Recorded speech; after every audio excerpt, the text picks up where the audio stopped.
Okay, so today we're looking at text 5.2, which is Jay Leno's interview with President Obama. So in terms of the gap then, the genre, this is a transcript of a TV pre-recorded interview that was filmed in front of a live audience. The audience is going to be wide for this one. Obviously, we've got the people who are there in the studio as a primary audience. People who are fans of the show will obviously tune in on a weekly basis. People who are fans of Jay Leno, and obviously people who are interested in Obama might choose to tune in for this specific episode of The Tonight Show. The purpose is to give airtime to the president and thereby his party and political views, as well as being about his politics. We also get an insight into his personal and family life. It also means it's an opportunity to question him on current political issues in the more relaxed context of a friendly interview. So in terms of the context as well, it's going to be part planned. It's likely that he'll have seen the questions beforehand, but there is also a degree of improvisation, so that gives it a similarity to the Diana interview. It follows some rules of conversation, but it's also unusual because they're kind of performing the conversation for the audience there in the studio. What we definitely see is that the cooperation principles are at work. Obviously, they need to make this conversation function in order to make it a successful piece of television. Okay, so that's all the overview stuff. Let's start to look at some of the details. So we get a kind of typical discourse structure here with the welcome and the welcome. So that's typical discourse structure to open with a greeting like that. Jay Leno also uses Obama's full address to welcome the President of the United States, Barack Obama. Okay, the use of his full address gives it a level of formality, and this pause here really creates a sense of excitement and elevates Obama's status. It's just interesting to note the kind of transcript conventions here, the fact that there's applause. Not much you can say about that, but if you do go onto YouTube and watch the clip, you can see that the audience seemed very pleased to see Obama. So it certainly seems to be a very welcome greeting that he gets. And then this is repeated, so welcome and then welcome back, sir. Now, potentially this is anaphoric, but because it's just the repetition of the greeting, it might just be more appropriate to call it repetition. And it just really emphasizes the warm greeting, the positivity that he feels about having the president on interview. He's appropriately polite, okay? He gives deference to Obama by calling him sir, and that polite pronoun is important in terms of maintaining some formality in the conversation. Obama kind of repeats all of these politeness strategies really back and says, thank you, it's good to be back, to which there is more applause. And then we get really a lot of this phatic talk in the beginning. Well, we're thrilled to have you, okay? And what the function of that really is kind of to break the ice. Obviously, he's just walked onto the show. And it's to ensure this kind of warm, positive opening. And then the president kind of repeats himself, Obama, it is good to be back. So that repetition, but it includes the full verb this time to reinforce his positive position. And all of this helps to get the conversation running smoothly along. And then we get more kind of greetings here and a happy birthday. Thank you very much. Happy birthday to you. Thank you.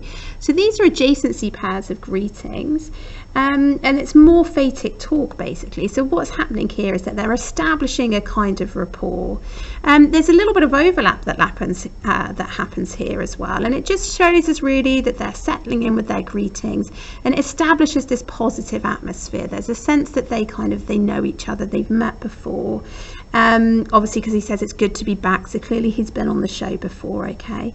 And the repetition is also just another feature of the fact that this is informal speech. It's very much like a conversation. So the informality is really continued in the elision here from Leno. So how did you celebrate Sunday? There's an elision there, but it's also kind of American colloquialism, which gives it an air of informality. What did you do? We've also got, then we go into kind of question and answer adjacency pairs here. So this is the typical discourse structure that I've labelled. There's regular turn taking, politeness principles are observed. We would expect in an interview as well for the interviewee to give longer answers than the person interviewing. And as the interview progresses, that's absolutely what happens as well. So let's look at the way that Obama presents himself. So he uses all these kind of colloquial language and kind of things that are appropriate to American context in these initial responses. So he says, I had a bunch of friends come over who I don't see that often from high school and college, and we played a little golf, and then we tried to play a little basketball, and it was a sad state of affairs, to which there is laughter. Okay, he's definitely trying to be funny here. This bit where he says we tried to play is him being self-deprecating, and that's definitely going to appeal to the audience. Like I was saying, highlighted in pink here, we've got these kind of colloquial expressions, or like American context, like the fact they played a little basketball. And all of this creates a sense of convergence, okay? So that he's kind of meeting with the audience, converging with them in terms of his language and also the content of what he's talking about. And that helps to create a really kind of convivial and informal atmosphere. He really presents himself here, Obama, as somebody who is down to earth and somebody who the audience can connect with. He also uses a lot of conjunctions, so and, two of those are fronted and then another and in the middle there. That helps to develop his narrative, and it's really typical of speech, but it's interesting that he does speak in this quite straightforward way, particularly when he's giving these little anecdotes about himself, because he's definitely trying to appeal to the audience as if he's an everyday guy, he's just like them. And then Leno kind of suggests that he's surprised by this. He says, really? To which Obama replies, a bunch of old guys, where's the ibuprofen and all that stuff? Okay, so we've got more colloquialisms here. This is him obviously creating some humor and suggesting that he's going to need ibuprofen, and again this makes him really appealable to the audience and all that stuff. So another colloquialism, so that's definitely a feature of his voice at this point. This is also hyperbolic, isn't it? A bunch of old guys, that fits in with him being self-deprecating, that he's kind of putting himself down to appeal to the audience. So there's an informal, familiar approach which is maintained throughout. And then a typical convention here from Leno is that he tries to draw out more detail as an interviewer, but you're pretty competitive. As well as that, this really appeals to kind of American values, doesn't it? And is again kind of quite familiar in the way that he's talking to Obama in this case. And Obama gives agreement. So again, like another kind of feature of politeness, I am pretty competitive. So you've got a bit of echoic language going on there as well. But the day of my birthday, we do departure photos of people who are transitioning out of the White House. Okay, notice here, underlined in green, we've got a bit of bureaucratic lexis coming in. So more of a sense of formality, and actually when there's a change in tone on the second page, that really escalates. But here we're still in this kind of slight down-to-earth moment where he's giving an anecdote from his personal life. Actually, the anecdote that he gives about the White House, whilst it uses this bureaucratic lexis, it really presents an image of him as this approachable family man. And that's definitely the kind of outward image that he wants to project. And he continues, and we let them bring in their families and they take a picture in the Oval Office. And this wonderful staff person came in and had a really cute young son. He looked like Harry Potter, a 6-year-old guy. Okay, so look at the fronted conjunctions here again. We noticed those before. Here, this is just like it's another feature really of spoken language, and it's an element of informality. And what's interesting to note is the kind of the cultural reference to Harry Potter. So again, that's going to appeal to those kind of family Americans who are as potential voters. And then we get this American colloquial lexis coming in here again with this sense of him being a 6-year-old guy. So again, reinforcing that sense of him being down to earth. We've got these paralinguistic features, the laughter that's listed all the way through, and that shows us that this is obviously going down well with the audience, okay? It's really appealing to them. And so he continues with this little anecdote where he says he came in, he had an economic report for me, he had graphs and everything, and he says, my birthday is in August too. I said, well, how old are you going to be? He said 7. He said, how old are you? I said 52. He said, whoa. to which everybody laughs, okay? What's interesting here again is the way that he presents himself as being very much approachable. So he talks about this economic report, which is more kind of bureaucratic lexis, but it's in the context of this anecdote about a little boy. The graphs and everything, that's deliberately imprecise, isn't it? Which gives it a kind of colloquial feel and adds to this sense of humour about this little guy who came in and how formal he was. The direct speech here that he gives is obviously he's kind of remembering this. It's not exactly what he says, but that really helps to develop his anecdote. It creates a sense of his personality and it makes it all kind of much more believable. Now in this whole section here, he is being self-deprecating, isn't he? He's having a laugh at himself about how old he is because he's 52. So he says he was trying to project and then you can't go out that far. Okay, so he's really presenting himself as a man of the people like every other family man. Leno says, yes, you can't even, to which Obama overlaps and interjects, okay? But this is just like, it's not hostile here. Often when we're talking in spoken language, we do kind of overlap with people. And what Obama's doing is he's kind of cooperating to add more detail. And that really functions to make the interview much more entertaining. Okay, let's turn it again.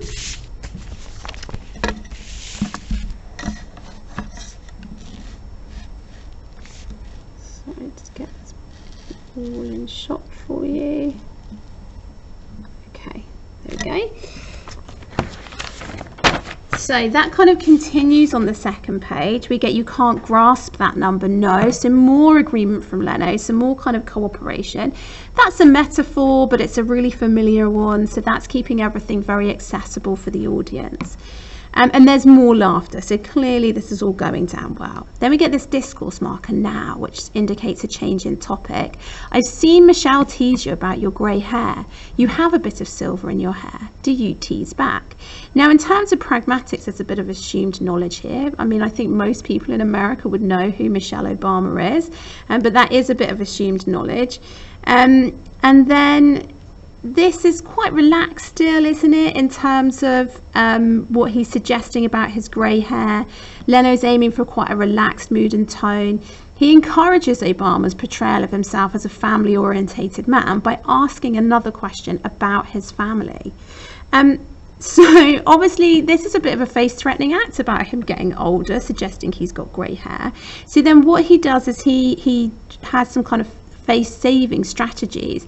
So you have a bit of silver in your hair. So in terms of those strategies, we've got a hedge in a bit, and then we've got a much more flattering adjective, haven't we? Silver than grey. Think about the connotations of wealth and everything that are incorporated in that. So what you've got there is kind of like a bit of litotes and this kind of deferential voice. I mean, he is the president of America, okay? So he needs to be deferential towards him. Obama then starts to really play on kind of marital stereotypes, really. So he says no, to which there's laughter and applause. So again, still being well received. That's why we're celebrating our 21st anniversary. Okay, this is a deliberate minor sentence here, this no. So he's really playing up to the stereotypes, like as if I would dare to tease her back. That again is going to help to appeal to these kind of family voters. He's establishing this common ground with them. And Leno really reiterates that because he says, as I'm 33 years, I know exactly what you're saying. Okay, so he really enhances this sense of familiarity by referencing his shared experience of marriage. And in terms of pragmatics, both of them are kind of playing up to this idea of the hen-pecked husband, and they're kind of perpetuating that stereotype. And also, yeah, creating this sense of agreement between them and reinforcing this cooperative principle. So up until now, everything's been quite comfortable for Obama and very much about his family.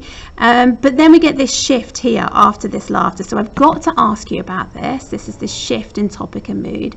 Everyone is concerned about these embassy closings. How significant is this threat?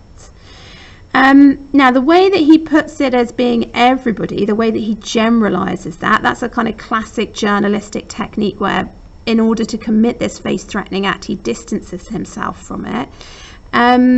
And then obviously we've got this idea of it's a threat, so there's something dangerous, and that really creates the change in tone.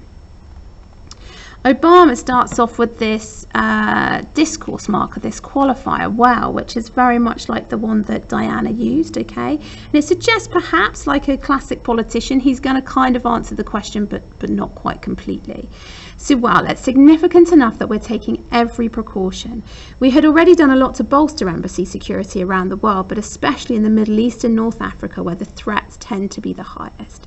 And whenever we see a threat stream, we think it's specific enough that we can take some specific precautions within a certain time frame, then we do it. So a real change in lexis here, isn't there? You know, we've got some of this kind of specialist lexis and jargon, like threat streams is an example of that jargon, and sort of repetition of this kind of much more bureaucratic and political lexis about precaution, embassy security. The repetition here about the threats and the precautions and the security, I think, is very much trying to emphasize the seriousness of the situation. And in terms of the change in lexis, there's definitely a focus here on much more subject-specific terms. So a total change in tone, really, to become much more serious. Interestingly, what he does though is use these inclusive pronouns, we, okay, which suggests that it's everybody's shared responsibility. And we also get the determiner every here. We're taking every precaution, and that determiner really helps to show the gravity and the determination. In a similar way, taking specific precautions, the adjective here implies a sense of knowledge in terms of the precautions that we're taking. Now, this all sounds great in terms of it's all very subject specific. He sounds very knowledgeable. There's jargon in there. However, if you think about what it actually means, it's all quite vague. Okay, so that also fits with that political kind of voice. Then we get a discourse marker now to show that there's a shift in topic. In fact, I'm just going to move this up a little bit for you. You can see the bottom section there. It's a reminder for all the progress we've made, getting bin Laden, putting Al-Qaeda between Afghanistan and Pakistan back on its heels. So what we've got here is a bit of a euphemism, getting bin Laden. So whilst he wants to kind of talk about what's happened, he doesn't want to be too violent, too brutal in what he's saying. It's interesting that there's this kind of non-fluency feature between Afghanistan and Pakistan back on its heels. Okay, it doesn't quite make sense, and perhaps indicates that he's feeling under a little bit more pressure, or was maybe a little bit less confident writing about this. This whole parenthesis section here, though, really shows his knowledge and establishes him as a successful president who's managed to make progress in this area. He continues with this, that this radical violent extremism, so what we've got here is kind of more subject-specific lexis, is still out there. So this is a nice example of like contrasting that very specific lexis with something that's deliberately vague. Okay, we don't know quite exactly what is still out there, and we've got to stay on top of it. So that's a familiar collocation, so kind of understandable for the audience, but also slightly imprecise. And then we get a bit of repetition here. It is also a reminder, so creating a bit of text cohesion there and layering up his argument of how courageous our embassy personnel tend to be, because you can never have 100% security in some of these places. There's still ambiguity. The countries themselves sometimes are ill-equipped to provide the kind of security that you want. Even if we reinforce it, there are still vulnerabilities. You've got quite a bit of Latinate lexis coming in here, a reminder, embassy personnel, security, vulnerabilities. What that does is it gives it a kind of bureaucratic and official voice. It makes them sound very authoritative. He also, saying it's 100% security is giving him that authority again. And then he continues, I missed out that fronted adverbial, okay. Even if we reinforce it. So what that's doing is it's really demonstrating the extent of the risk that they're facing. He's saying, this is a really dangerous situation. And then we get this fronted conjunction and. Now that's also obviously a feature of speech, but it's also adding to his argument, and it's making the case for action. And he goes on really to praise these diplomats. And these diplomats, they go out there and they serve every day. Oftentimes they have their families with them. They do an incredible job and sometimes don't get enough credit. So we're grateful to them. And we've got to do everything we can to protect them. So we put on here, we've got some positive adjectives, okay? For example, we've got courageous, incredible, grateful. And all of those really praise his personnel and show that he really values the service that they provide to him. We also get a repetition of the modal verbs in we've got to and we've got to. Partly that reinforces his kind of argument, but the repetition of the modal verbs there also implies a lack of choice and the necessity of taking preventative measures.